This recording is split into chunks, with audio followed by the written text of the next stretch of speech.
अस्सलाम वालेकुम नाज़रीन, आप देख रहे हैं programme the review Kamran Yousuf और शहबाज राना के साथ। द रिव्यू में हम पाकिस्तान की मईशत, खारजा अमूर और नेशनल सिक्योरिटी से जुड़े मामलात पर बात करते हैं। यूक्रेन की अगर बात करें तो यूक्रेन के दारुल हुकूमत कीव में उसके मज़ाफ़ात में रूसी और जो यूक्रेन की अफवाज हैं उनके दरमियान लड़ाई जारी है। बल्कि ये इत्तलात भी आ रही हैं कि यूक्रेन के दारुल हुकूमत को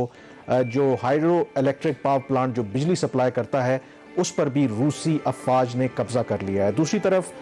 जो यूक्रेन के सदर हैं उन्होंने जो रूसी सदर की तरफ से मुज़ाकरात की पेशकश की गई थी और उसके लिए उन्होंने ये कहा था कि सबसे पहले जो यूक्रेन के अफवाज हैं वो हथियार डाल दें तो फिर उनके साथ मुज़ाकरात हो सकते हैं। लेकिन यूक्रेन के सदर ने उस जो पेशकश है उसको मुस्तरद कर दिया और कहा है कि वो आखिरी दम तक लड़ेंगे। दूसरी तरफ शहबाज जो इंटरनेशनल डिप्लोमेसी है रूस को पनिश करने के लिए वो भी जारी है, लेकिन उसमें आपको पता है कि गुज़श्ता रात अक़वाम मुत्तहिदा की सलामती काउंसिल में अमेरिका एक करारदाद लाया। अगर वो पास हो जाती तो सलामती काउंसिल की तरफ से रूस के इस इक़दाम की मज़म्मत की जाती, लेकिन क्योंकि रूस भी आपको पता है कि परमानेंट मेंबर है यूएन सिक्योरिटी काउंसिल का, उसने उस करारदाद को वीटो किया। लेकिन जो सबसे इंपॉर्टेंट और सिग्निफिकेंट डेवलपमेंट है वो ये है कि चाइना, जो अदरवाइज रूस का इत्तेहादी समझा जाता है, उसने अब्सटेन किया, भारत ने अब्सटेन किया और यूएई ने। अब चाइना की जो एब्सटेंशन है उसको जो मगरबी दुनिया कह रही है कि उनकी एक डिप्लोमेटिक कामयाबी है, क्योंकि उससे यह तासुर मिला है कि शायद रूस जो है इंटरनेशनल आइसोलेशन की तरफ जा रहा है, या उसकी वजह यह भी हो सकती है, अब इंटरनेशनल पॉलिटिक्स इसके बारे में हतमी तौर पर बात तो नहीं कोई की जा सकती, कि अगर रूस के अपने वीटो करने से मसला हल हो जाता है तो इस वक्त इस स्टेज के ऊपर चाइना को ऑकवर्ड पोजीशन में लेके जाने की क्या जरूरत है। दूसरा इसमें जो इंपॉर्टेंटली जो भारत का एक किरदार है, क्योंकि जो हम कल भी बात कर रहे थे ब्लॉक्स के अंदर जो भारत को रखा गया था, जो उनकी कोशिश थी यूरोपियन और अमेरिकन की कि भारत उनके साथ खड़ा, तो उस तरीके से भारत खुल के नहीं आ रहा। अब उसके पीछे इनकी डिफेंस डील्स हैं, क्योंकि जो मेजॉरिटी ऑफ द इक्विपमेंट है इंडिया का वो रशियन मेड है। तो अब देखें अब ये चीजें किस तरफ जाती है। लेकिन जैसे आपने जो इंडिया की आपने बात की ना, और उससे जो इंडिया के अमेरिका के अंदर वो बड़ी नाराजगी भी है। बहुत से लोग ओपनली अब लिख भी रहे हैं कि क्या इसके लिए हम भारत को इतने अरसे से सपोर्ट कर रहे थे, उनको इवन के जो उनका स्टेटस है, अगर आप देखें ना जिस तरह के दिफाई मुआहदे भारत के साथ अमेरिका ने गुज़श्ता 15 सालों में किए हैं, तो उनका स्टेटस एक नेटो कंट्री का ही है। और वो कहते हैं कि अगर भारत ने अपने आप को एक मेजर पावर बनाना है तो फिर इस तरह बच बचा के तो नहीं खेलना होगा। तो उससे अमेरिका जो है काफी नाराज है। इंडियंस की अगर आप देखें ना, वो नॉन अलाइन मूवमेंट का भी वो एक एक्टिव मेंबर रहे जब दुनिया में, अब तो नॉन अलाइन नहीं, वो खत्म हो गया ना, बट सोवियत, लेकिन उसके क्या वो एक्टिव मेंबर रहे। फिर वो उस पीरियड में सोवियत यूनियन से भी फायदा लेते रहे, अमेरिकन से भी फायदा लेते रहे। लेटली 9/11 के बाद वो अमेरिकन क्लब की तरफ हुए, तो वो अगर आप हिस्टोरिकली देखें तो दोनों क्लब्स की जो बेनिफिट्स हैं वो अवेल करते रहे हैं। लेकिन अमेरिका बड़ा क्लियर ऑब्जेक्टिव्स हैं। अगर वो आपकी इतनी मदद कर रहा है तो वो आपसे क्लियर ऑब्जेक्टिव्स चाहता है कि आपने चीन के खिलाफ खड़ा होना है, क्योंकि अब उनको लगता है कि चीन और रूस एक ही तरफ है। चीन के मामले के ऊपर तो देखिए, चीन और रशिया में फर्क है ना। चीन के मामले के ऊपर तो भारत खुल के आ रहा है, इनकी बाउंड्री के ऊपर लड़ाइयां भी हुई हैं, झड़पें हुई हैं इनकी। रशिया का स्टेटस हिस्टोरिकली डिफरेंट है। नहीं, चीन के ऊपर खुलकर भी आने का, चीन जब ये गालवान वाला और ये सारा स्टैंड ऑफ हुआ है उसमें भी अगर आप देखें तो भारत के अंदर भी जिस तरह कहते हैं ना कि यूक्रेन को कुछ लोगों का ख्याल है कि अमेरिका ने मगरब ने तनहा छोड़ दिया है, तो भारत की उस तरह से सपोर्ट नहीं की अमेरिका ने। जब ये चीन ने उनके ऊपर जो भी इनका बॉर्डर स्टैंड हुआ तो ये भी एक थोड़ा सा मामला अमेरिकन भी अब जिस पहले जो उनकी जो पावर थी और जिस तरीके से वो ग्लोबली इंटरवीन कर रहे थे, अब थोड़ा सा कॉशियस अप्रोच ले रहे हैं अभी भी। लेकिन कल रात कुछ लेटेस्ट डेवलपमेंट्स में कल हमने जिक्र किया था सैंक्शंस जो लग रहे हैं रूस के खिलाफ, जो उन्होंने यूक्रेन पे हमला किया है, तो उसमें नाज़िर कुछ फर्दर डेवलपमेंट्स हैं। अमेरिका ने यूरोपीय यूनियन और यूके के बाद प्रेसिडेंट पुतिन के जो असासे मुंजमद करने का फैसला किया। ये एक सीरियस इकदाम है जो अमेरिकन हुकूमत ने उठाया। इससे पहले इस किस्म के जो इकदाम थे वो शुमाली कोरिया के सदर के खिलाफ, बेलारूस और जो शाम के सदर उनके खिलाफ ये इकदाम किए गए थे। अब प्रेसिडेंट पुतिन को भी उन्होंने उस लिस्ट में शामिल कर दिया है जिनके जो असासे हैं वो मुंजमद कर दिए गए। इसके साथ ही कामरान के जो वजीर खारजा हैं उनके, इसके अलावा डिफेंस मिनिस्टर और उनकी जो मिलिट्री के जो हेड्स हैं उनके भी खिलाफ जो पर्सनल जो इकदाम हैं वो अमेरिकन ने लिए। प्रेसिडेंट पुतिन के ऊपर अमेरिका के अंदर तो इवन के ट्रैवल बैन लगा दिए गए। लेकिन जो आपने असासों की बात की ना, जो रूस का जो रिएक्शन है वो कहते हैं कि उनके किसी भी लीडर के इन ममालिक में तो दो असासे की हैं ही उन्होंने नहीं। बात किया है कि प्रेसिडेंट पुतिन की और उनके वजीर खारजा की कि उनके जो अकाउंट्स वो ना यूके में ना किसी और मुल्क में, तो उसके ऊपर अदरवाइज वैसे बहुत ज्यादा इन्वेस्टमेंट जो रशिया इनके के जो एलीट्स हैं वो यूके में बहुत ज्यादा, यूके अमेरिका में बहुत ज्यादा है। अच्छा, अब आ जाते हैं, आपके पास से कोई बड़ी खबर भी है जो वज़ीर आज़म इमरान खान साहब का दौरा हुआ रूस का, उसके ऊपर जो आलमी बरादरी की तरफ से भी कुछ गालिबन कोई रिएक्शन आ सकता है या आ रहे, इस हवाले से आपके पास कुछ खबर है? क्या ये जो डेवलपमेंट है? रूस ये यूक्रेन वाला मामला है, ये ना सिर्फ ज़ाहिर है कि भारत के लिए तो चैलेंज है ही है, पाकिस्तान के लिए भी एक बहुत बड़ा चैलेंज है कि आपने एक बैलेंस पॉलिसी अपनानी है। अब जाहिर है कि वज़ीर आज़म इमरान खान जब एक तयशुदा दौरा था जो रूस का, उस पर गए, तो उसके बाद बहुत ज़्यादा ये डिबेट पाकिस्तान में भी होती रही, पाकिस्तान से बाहर भी होती रही कि क्या उनको इस दौरे पे जाना चाहिए था। कल वज़ीर खारजा शाह महमूद कुरैशी ने जो प्रेस कॉन्फ्रेंस की तो उन्होंने बड़ा वाज़ेह तौर पर भी कहा कि जो आउटकम तक इस दौरे का सामने आया है तो पाकिस्तान ने बिल्कुल ठीक फैसला किया, और जो इस दौरे का मकसद था वो कोई यूक्रेन से रिलेटेड नहीं था, बल्कि जो पाकिस्तान के रूस के साथ जो बाहमी ताल्लुकात हैं, जो पाकिस्तान के मफादात हैं, उनको सामने रखते हुए ये दौरा किया गया था। अब इसके अंदर जो इंपॉर्टेंट एक पहलू है कि ज़ाहिर है कि पाकिस्तान को ये एहसास भी है कि इस वक्त जो रूस का मगरब के साथ जो तनाज़ा चल रहा है यूक्रेन को लेकर के, तो जो मगरब की सेंसिटिविटीज़ हैं उनका भी आपने ख्याल रखना है। तो जो हमारे ज़राए बता रहे हैं कि पाकिस्तान ने फैसला किया है कि ये जो EU ममालिक हैं, जो मगरबी ममालिक हैं, इनको जो पाकिस्तान के वज़ीर आज़म ने अभी रूस का दौरा किया है उस हवाले से एतमाद में लिया जाएगा। जो हमारे ज़राए बता रहे हैं कि इस सिलसिले में जो मगरबी ममालिक के सिफारतकार हैं पाक के अंदर, उनको दफ्तर खारजा बुलाया जाएगा और उनको बाकायदा तौर पर वजाहत की जाएगी कि इस दौरे का हरगिज मकसद जो है वो यूक्रेन के मामले से इसका लेना देना नहीं था, बल्कि पाकिस्तान जो अपने बामी मफाद में, वो रीजनल कनेक्टिविटी हो, वो अफगानिस्तान के मामलात हों, साउथ एशिया में जो डिफरेंट इश्यूज हैं उनको सामने रखते हुए पाकिस्तान ने ये फैसला किया था इस दौरे करने का। और पाकिस्तान वजाहत करेगा कि इस दौरे का हरगिज मकसद ये नहीं है कि किसी भी तरह से जो मगरब के मफादात हैं उनको ठेस पहुंचाई जाए। और उसकी बहुत बड़ी वजह शहबाज आपको पता है कि ज़ाहिर है कि हमारी खास करके जो EU ममालिक हैं, हमारा लार्जेस्ट ट्रेडिंग पार्टनर है, अदरवाइज भी हमारी उनके साथ बड़ी कोऑपरेशन है। और अमेरिका और EU का अगर आप मुकाबला करें तो EU का पाकिस्तान के बारे में जो पर्सपेक्टिव रहा है, वो वॉर ऑन टेरर हो, वो दूसरे मामलात हो, तो वो बड़ा एक सॉफ्ट अप्रोच रही है। तो ये I think it's good step कि आप कम अज कम एक तो आप नए एलाइज तो बना ही रहे हैं, लेकिन जिनके साथ आपकी पुरानी एक रफाकत है उस पे आप कॉम्प्रोमाइज नहीं कर रहे। उसकी शायद कामरान एक वजह और ये भी हो कि पाकिस्तान को उनको ज़रूरत पड़ेगी मगरबी ताकतों की सपोर्ट की अफगानिस्तान के मसले के ऊपर, क्योंकि एक जो खदशा ये भी जाहिर किया जा रहा है कि शायद जिस तरह अब रूस और यूक्रेन का एक जो क्राइसिस बन गया, जो कि यूरोप के लिए सबसे बड़ा क्राइसिस है इन डेकेड्स, तो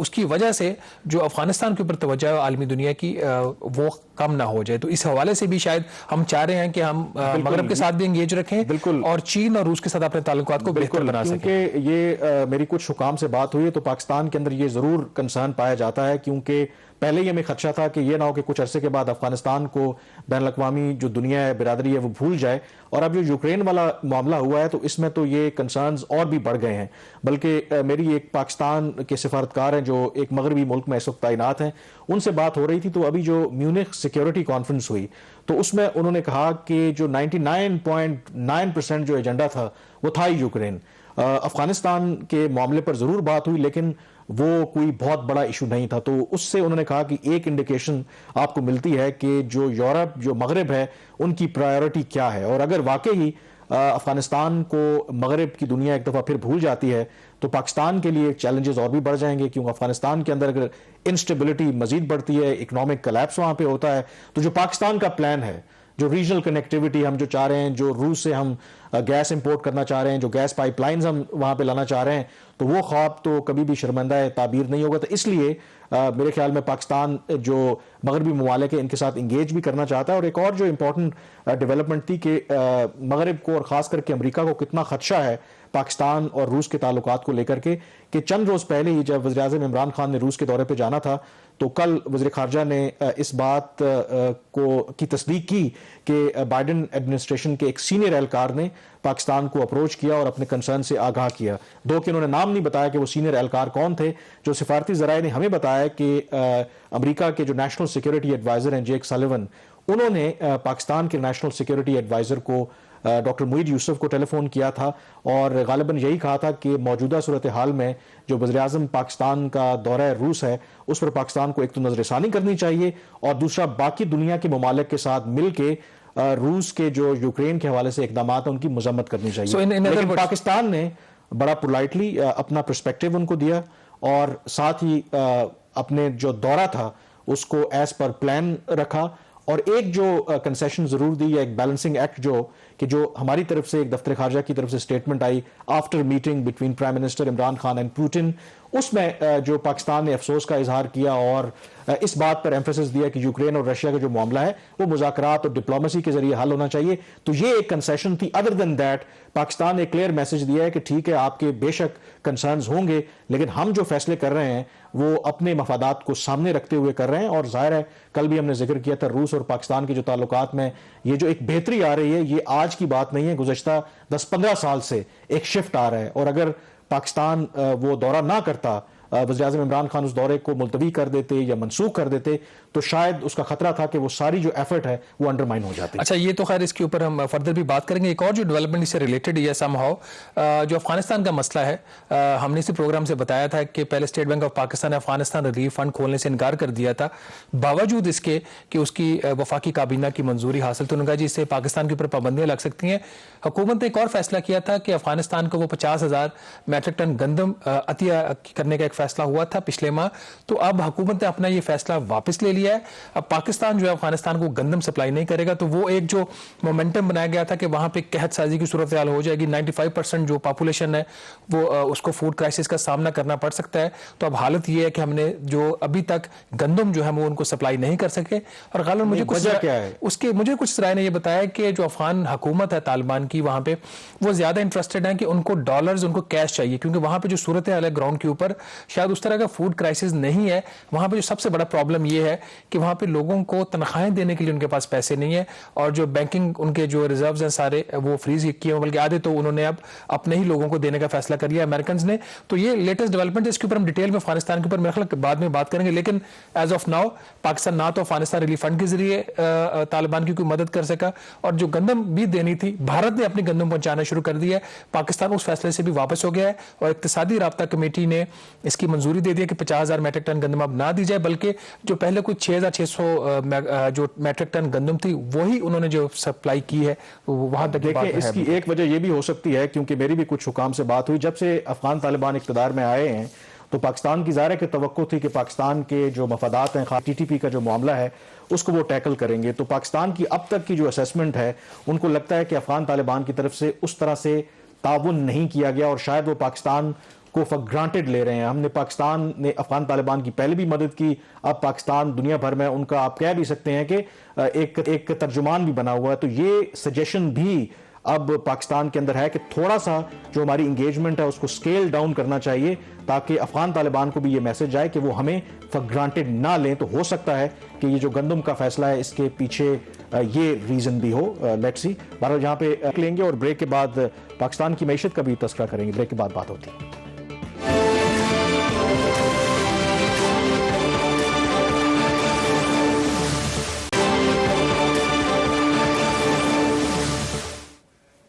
जी, ब्रेक के बाद एक दफा फिर आपको खुशामदीद कहते हैं। रुख करेंगे जरा पाकिस्तान की मैशत का और जाहिर है कि इस वक्त जो सबसे अहम जो मसला है आम लोगों को दरपेश है वो महंगाई है। गुज़श्ता कुछ चंद माह में देखें तो महंगाई की शरह में बहुत ज़्यादा इजाफा हुआ है। जनवरी में ही अगर आप शरह देख लें महंगाई की तो वो 13% रही है और इन अदाद शुमार के तनाजुर में गवर्नमेंट और उनके वज़रा ये दावा करते रहे कि ये जो फेज़ है ये एक टेम्परेरी है और आइंदा चंद महीनों में करंट अकाउंट डेफिसिट भी और जो महंगाई की शरह है वो नीचे आ जाएगी। लेकिन इंडिपेंडेंट जो एक्सपर्ट वो हुकूमत के इन दावों को चैलेंज कर रहे थे और अब खुद जो प्लानिंग मिनिस्ट्री की रिपोर्ट सामने आई है उससे तो लगता है कि जो इंडिपेंडेंट एक्सपर्ट्स थे उनका असेसमेंट ठीक था। लगता नहीं है कि आइंदा आने वाले महीनों में महंगाई की शरह और करंट अकाउंट डेफिसिट पाकिस्तान में कम होने जा रहा है। कामरान, ये दूसरी रिपोर्ट है प्लानिंग मिनिस्ट्री की जो क्वार्टरली आई है, ये सिलसिला भी शुरू किया इन्होंने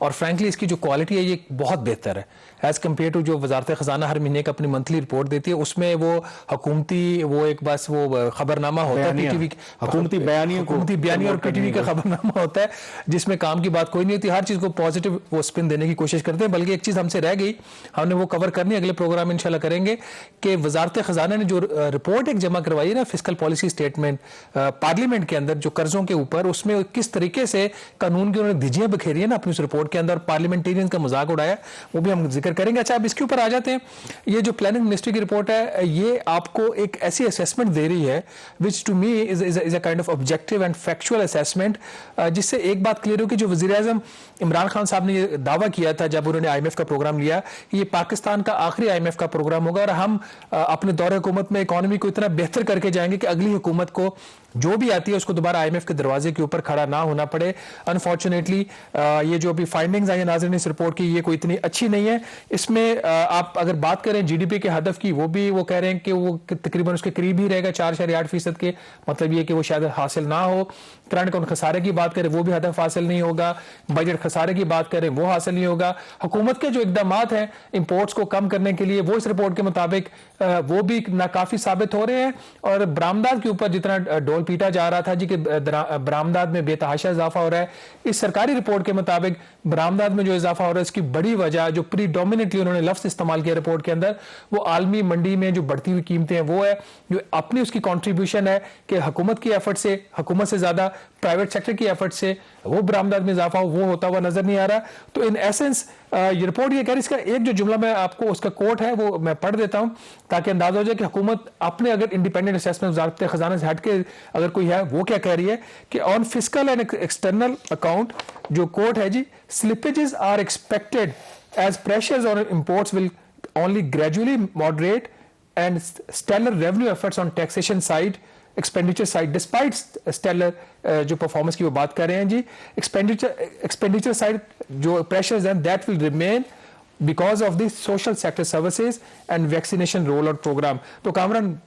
जो मुख्तसर बात ये है कि रिपोर्ट के मुताबिक बजट खसारा भी आपका हदफ से ज्यादा, करंट अकाउंट खसारा भी आपका हदफ से ज्यादा, और जो मर्जी हुकूमत अपने दावों में कहती रहे कोई अच्छी परफॉर्मेंस की यहाँ पे वो बात नहीं कर रही। और एक चीज आप मिस कर रहे हैं कि ये जो प्लानिंग कमीशन ने रिपोर्ट मुरतब की है ये रूस और यूक्रेन तनाजे से पहले की है। और अब जो रूस और यूक्रेन का तनाज़ा है, इससे जो इस वक्त जो इंटरनेशनल ऑयल प्राइसेस जिस तरीके से ऊपर जा रहे हैं, इवन के वीट की प्राइसेस भी जब ऊपर जाएंगी, ये तो हमारी कैलकुलेशंस और भी आउट हो जाएंगी। इसके अंदर जो मुझे एक चीज़ जो बहुत ज़्यादा स्ट्राइकिंग लगती है कि देखें, हमने जब ये गवर्नमेंट आई, करंट अकाउंट रिकॉर्ड खसारा था बिल्कुल, और इन्होंने कहा कि पिछली गवर्नमेंट ने रुपए की कदर को आर्टिफिशियली कंट्रोल किया हुआ था। अब रुपए की कदर को कम करने का मकसद ये था कि आपकी जो एक्सपोर्ट्स हैं वो कंपेटिटिव हों। अब मुझे ये बताएं कि 3.5 साल के बाद ये जो प्लानिंग मिनिस्ट्री के खुद आदाद शुमार हैं, पहले 6 माह में जो कंट्रीब्यूशन है इन टर्म्स ऑफ क्वांटिटी वो तो सिर्फ $350 मिलियन है। $350 मिलियन भी नहीं है, तो $343 million textile sector, textile sector में। तो आप मुझे ये बताएं कि हमने रुपए की कदर कम की, उसका नतीजा ये निकला कि आपके कर्जों में, आपके इंटरेस्ट पेमेंट में, वो भी आपके सबसे बढ़कर महंगाई में इजाफा हुआ। तो आपने हासिल क्या किया? करंट अकाउंट खसारा आज वहीं पे खड़ा है, एक्सपोर्ट्स हमारी उस तरीके से बढ़ नहीं रही, तो रुपए की कदर कम के वो फिर फार्मूला ठीक नहीं था। कामरान, अगर मैं वजारत तजारत की कम ना करते कारकर्दगी को मैं सिर्फ एक जुमले में एक्सप्लेन कर दूं ना, तो वजारत तजारत ने ट्विटर को फतेह कर लिया। वो सारा कुछ होता है जी कि ऑस्ट्रेलिया में 200% एक्सपोर्ट्स में इजाफा हो गया, अफगानिस्तान में 600% हो गया, वो एक मजाक बन के रह गया है। असल में हुकूमत और प्राइवेट सेक्टर दोनों का इसमें रिस्पॉन्सिबिलिटी आती है, हुकूमत की भी आती है और प्राइवेट सेक्टर की। हुकूमत की नाकामी ये है कि बावजूद इसके इसको पता था कि जो all Pakistan textile millers association है एप्टमा, वो दबा के मिस यूज कर रही है फैसिलिटीज को। उनको जनरल आप सब्सिडीज, गैस इतनी महंगी बारिश से लेकर उनको सब्सिडाइज रेट पे दे रहे हो, बिजली उनको सब्सिडाइज रेट के ऊपर दे रहे हो। पाकिस्तान में इस वक्त इलेक्ट्रिसिटी सरप्लस है, उसके बावजूद जो डोमेस्टिक कंज्यूमर है आपको पता है वो अभी भी पीक और ऑफ पीक रेट दे रहा है। पीक और ऑफ पीक जो रेट का मकसद ये था कि लोड शेडिंग हो रही थी, लोगों को डिस्करेज करना था, लेकिन अब उसको उन्होंने एक टूल बना लिया है इजाफी बिल कलेक्शन का। तो मुझे और आपको और बाकी जो सारिफीन है उनको तो आप एक्चुअल जो कॉस्ट ऑफ प्रोडक्शन है उससे तकरीबन दुगने रेट के ऊपर बिजली दे रहे हो। इन टेक्सटाइल मिलर्स को आपने सब्सिडाइज गैस दी, सब्सिडाइज बिजली दी, और नतीजा क्या है कि जो $1.9 बिलियन इजाफी एक्सपोर्ट्स हुई हैं पहले 6 माह में सिर्फ टेक्सटाइल सेक्टर की, ये प्लानिंग मिनिस्ट्री बता रही है कि उसमें जो कंट्रीब्यूशन है आलमी मंडी में कीमतें बढ़ने का वो $1.2 बिलियन है, और इनकी अपनी एफर्ट से जो क्वांटिटी बढ़ी है जिसका आपने भी जिक्र फरमाया वो $343 मिलियन, और नुकसान कितना, महंगाई पाकिस्तान में डबल डिजिट में, आपका कर्जा जो है वो बेतहाशा बढ़ गया, हर महीने डिवैल्यूएशन की वजह से जो फ्यूल प्राइस की कॉस्ट है, बिजली की कीमतों में इजाफा का बेतहाशा। इसके अंदर एक और जो चीज बड़ी इंपॉर्टेंट इसने हाईलाइट की है प्लानिंग मिनिस्ट्री ने अपनी रिपोर्ट में, कि जो हुकूमत ने इकदाम लिए थे दरामदात को कम करने के लिए, उनके बकौल ये जो मेजर्स हैं ये इफेक्टिव साबित नहीं हो रहे। जो आपकी नॉन एसेंशियल जो कंज्यूमर आइटम्स हैं उसकी जो इंपोर्ट्स हैं वो अभी भी ज्यादा हैं, और जो इंडस्ट्रियल सेक्टर की इंपोर्ट्स हैं वो फ्लैट हो रही हैं। मतलब वो ये कह रहे हैं कि ये जो मेजर्स हैं ये इफेक्टिव नहीं है, और एज अ रिजल्ट पहले 6 माह में करंट अकाउंट का खसारा आया है $11.6 अरब, और सिर्फ जनवरी के महीने में जो इंक्रीज आया है, जो उसका करंट अकाउंट का खसारा है वो $2.6 अरब, पाकिस्तान के सालाना हदफ से भी $500 मिलियन ज्यादा। तो और महंगाई के ऊपर भी इनकी कुछ फाइंडिंग्स है, मैं उसके थोड़ा सा बाद में बात करते हैं। एक और इंपॉर्टेंट जो एक्सटर्नल सेक्टर के ऊपर है, जो रेमिटेंसेज है पाकिस्तान की, उसमें इजाफा तो हो रहा है, वो तकरीबन रेमिटेंसेज में इजाफा 11% है पहले जो इनका 6 माह का पीरियड लिया है। लेकिन उन्होंने कहा कि जो सऊदी अरब और यूएई मुत्तहिदा अरब हमारा 2 अहम डेस्टिनेशन हैं जहां से तरसीलातें ज़्यादा आती हैं, वहां से जो रेमिटेंसेज है मुसलसल 3 माह से वो नीचे जा रही हैं, और उन्होंने कहा कि इसके लिए मजीद एफर्ट्स करने की जरूरत है। बिल्कुल, और जो आपने बात की कि जो हम सब्सिडी टेक्सटाइल सेक्टर को या जो भी एक्सपोर्ट ओरिएंटेड इंडस्ट्री है, बिल्कुल हम उनके हक में हों अगर वो पाकिस्तान की एक्सपोर्ट्स को उस हद तक ले जाएं कि जो डॉलर्स हमें चाहिए वो पाकिस्तान में आए, हमें आईएमएफ के प्रोग्राम में जाने की जरूरत ना पड़े, डॉलर इतनी वाफर मिकदार में हो कि रुपए की कदर में इजाफा हो जाए, और रुपए की कदर में इजाफा होगा तो यकीनन महंगाई में भी कमी होगी। लेकिन ये तमाम इकदाम लेने के बावजूद एक्सपोर्ट में भी इजाफा नहीं हो रहा, और पाकिस्तान में डॉलर्स भी नहीं आ रहे, और हम फिर शायद एक और आईएमएफ के प्रोग्राम के दहाने पे खड़े हैं। ब्रेक पे जाएंगे और ब्रेक के बाद जिक्र करेंगे कि वो इकदाम जो गवर्नमेंट लेना चाहती है अवाम को रिलीफ देने के लिए, लेकिन कुछ लोगों का ख्याल है कि शायद वो भी महंगाई का बायस बनेंगे। ब्रेक के बाद उस पर बात करेंगे।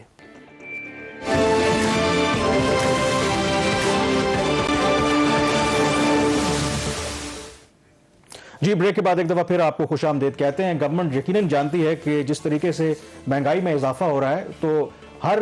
जो तबका है वो मुतासर हो रहा है, खास करके जो निचली सतह के तबके हैं वो मुतासर हो रहे हैं। तो शहबाज उनको रिलीफ देने के लिए ज़ाहिर है गवर्नमेंट ने कुछ इकदाम किए, मसलन जो आपकी वेज है उसको बढ़ाकर जो आपने कर दिया, मिनिमम जो वेज है अभी करना है, किया नहीं है। अब जो प्रपोजल है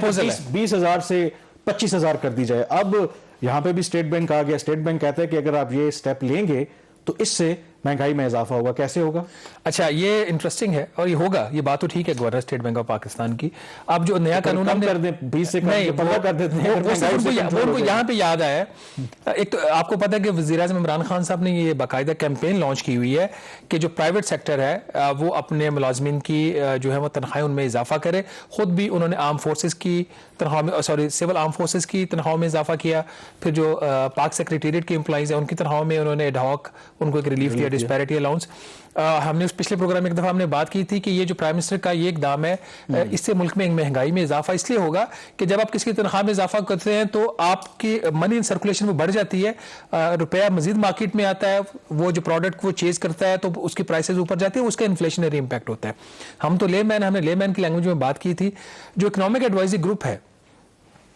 उसके अंदर ये प्रपोजल जो डिस्कस हो रहे हैं पिछले 1.5-2 माह से कि जो मिडिल इनकम ग्रुप है, लोअर मिडिल इनकम ग्रुप, इसको कैसे रिलीफ देनी है महंगाई से। तो उसके अंदर जब ये प्रपोजल आया कि इसकी जो मिनिमम वेज है वो 20,000 से बढ़ाकर 25,000 रुपए कर दी जाए, तो उसके ऊपर कल governor state bank of Pakistan ने उनको कहा जी कि देखें, हमने जो स्टैटिस्टिकल एनालिसिस किया है उसके मुताबिक अगर आपने ये मिनिमम वेज 25,000 रुपया किया तो इसका जो एडिशनल इंपैक्ट ऑन इन्फ्लेशन आएगा सालाना वो तकरीबन 2.3% आएगा। वैसे इंटरेस्टिंग ये है कि उनको अब ये बात याद है, पहले और बहुत सारे फेजेस में इंक्रीज आ रहा था तो वहां पे वो उनको ये बात याद है, लेकिन उनकी बात फैक्चुअली ठीक है, फैक्चुअली चलें ठीक है, लेकिन उसमें एक चीज उनके ऊपर जो शौकत तरीन का उसके ऊपर मीटिंग में उन्होंने ये कहा था कि सिंध तो ऑलरेडी इसका इंक्रीज जो है वो कर चुका है मिनिमम वेज के अंदर, तो एडिशनल इंपैक्ट जो आना था उसका कुछ हिस्सा तो ऑलरेडी एब्जॉर्ब हो चुका है। आपको पता है महंगाई जो जनवरी का नंबर था वो 13% जो पाकिस्तान की 2 साल तरह की हाईएस्ट रेशो है वो इंक्रीज था। तो मजीद इसके अंदर अब क्या होता है क्या नहीं होता, लेकिन एक बात इससे क्लियर हो जाती है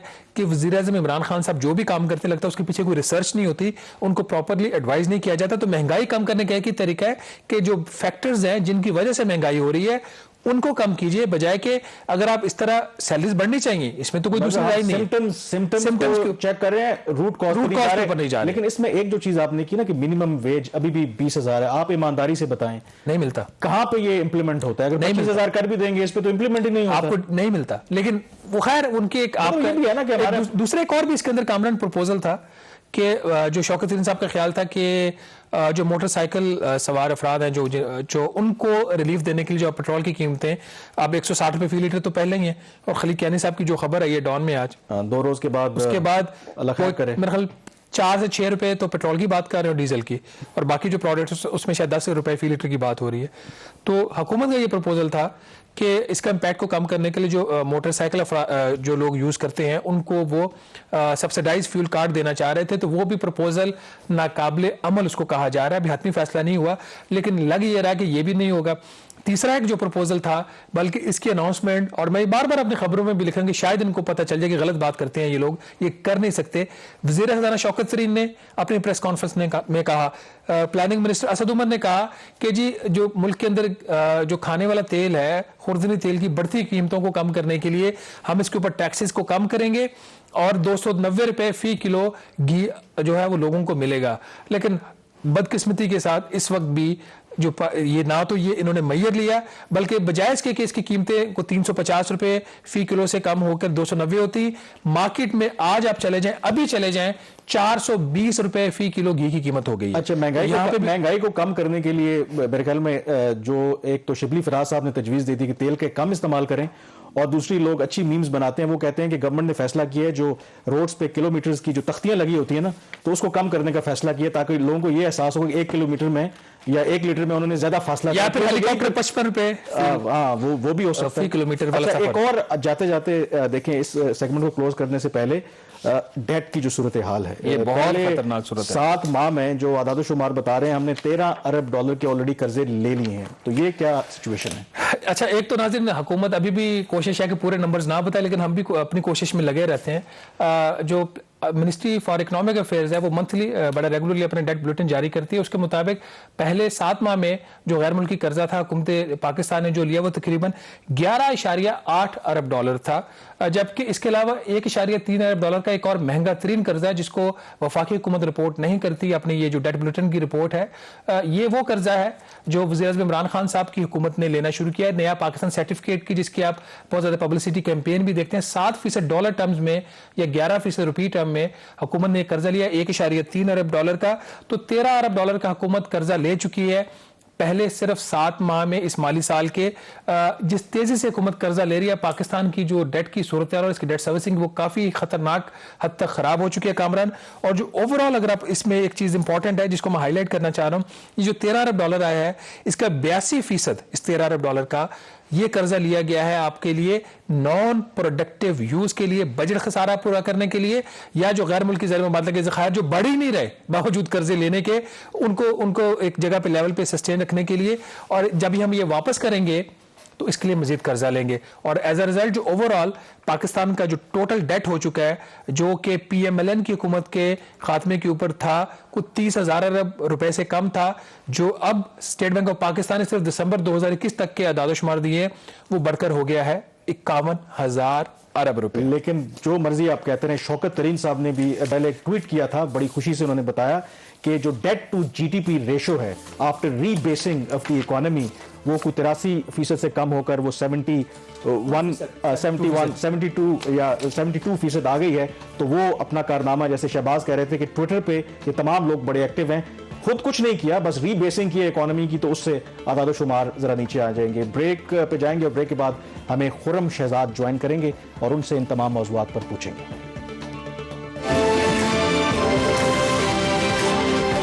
जो बढ़ जाएंगी ये तो डेफिनेटली कोई प्रेडिक्ट नहीं कर सकता, लेकिन ये बात ठीक है कि हम नेचुरली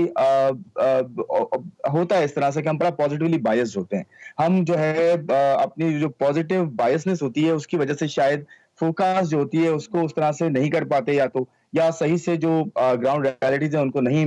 जो है वो ये कह लें कैप्चर कर पाते हैं। और दूसरी बात ये कि हमने ग्रोथ की भी जो टारगेट्स है ना, वो ग्रोथ भी हम शायद आइसोलेशन में देखते हैं। हमारे यहाँ स्ट्रक्चरल रिफॉर्म्स जब तक नहीं होंगे, ग्रोथ हम जब भी ज्यादा प्रेडिक्ट करेंगे, मिसाल के तौर पर अगर हम 5% खुरम साहब, आप देखें ना, जो इकदामात की भी बात है, वैसे तो आप ट्विटर के ऊपर आपको हर बंदा हुकूमत का कहता नजर आ रहा है जी कि सेकंड हाफ में करंट अकाउंट का खर्चा चला जाएगा। प्लानिंग मिनिस्ट्री की जो कल रिपोर्ट आई है, जो कि हुकूमत की रिपोर्ट है, and this is the independent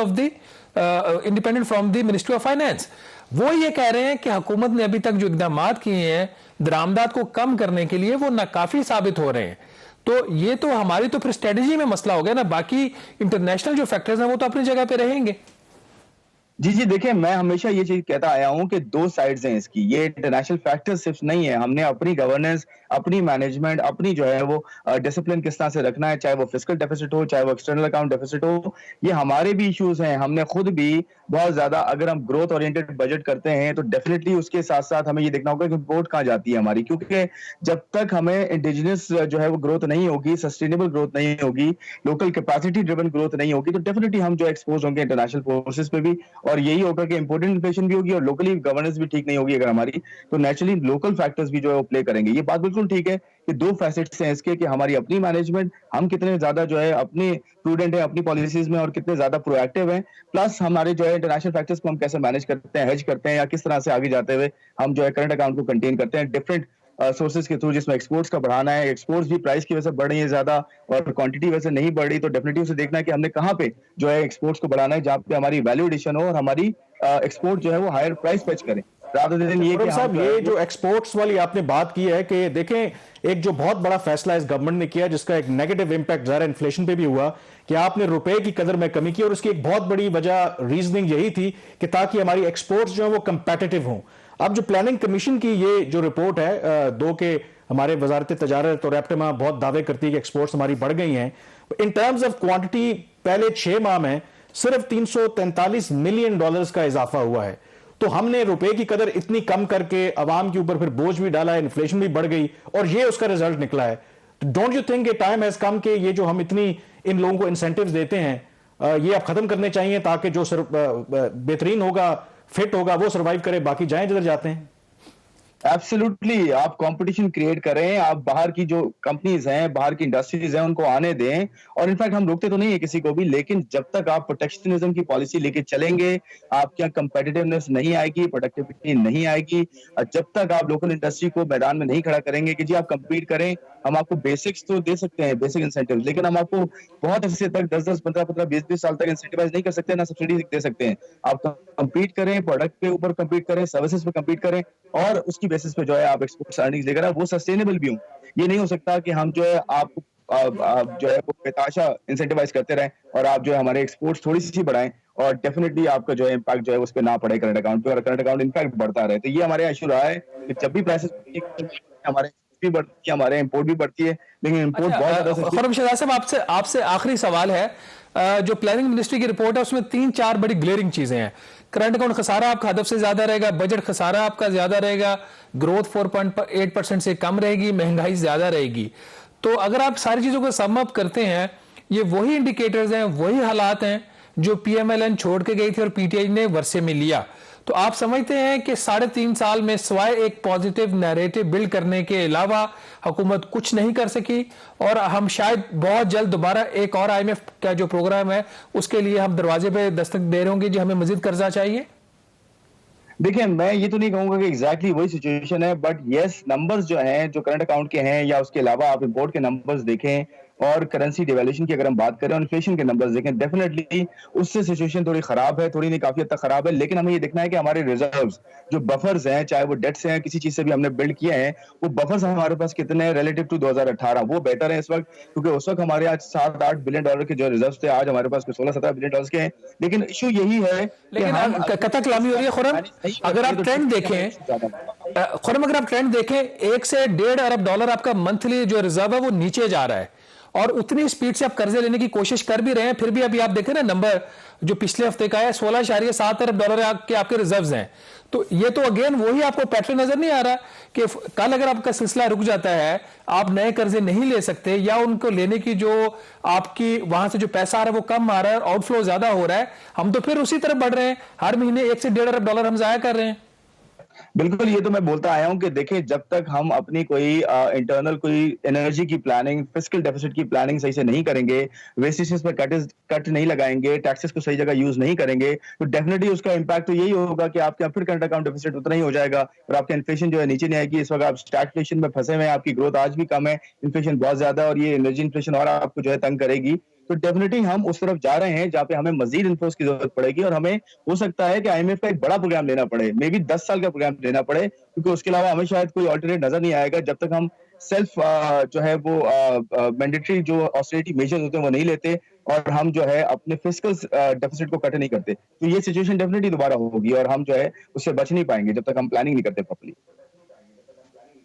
शुक्रिया खुरम साहब, बिल्कुल आपने कहा कि बच नहीं सकते जब तक प्लानिंग ना हो। और अब जो हालात हैं इंटरनेशनल सतह पर, यूक्रेन और जो रूस का तनाज़ा है, इसको देखते हुए तेल की प्राइसेस भी ऊपर जाएंगी, एनर्जी की प्राइसेस भी ऊपर जाएंगी और लामहला तौर पर उसका पाकिस्तान जैसे मुल्क में जहां पे हम इंपोर्ट करते हैं ऑयल, उसका इम्पैक्ट भी आएगा। गवर्नमेंट 3.5 साल की जो उनकी कारकर्दगी है उसको सामने रखते हुए इस नए चैलेंज से कैसे निपटेगी, only time will tell. Program the review से अब मुझे, कामरान यूसुफ और शहबाज राना को इजाजत दीजिए। अल्लाह हाफिज।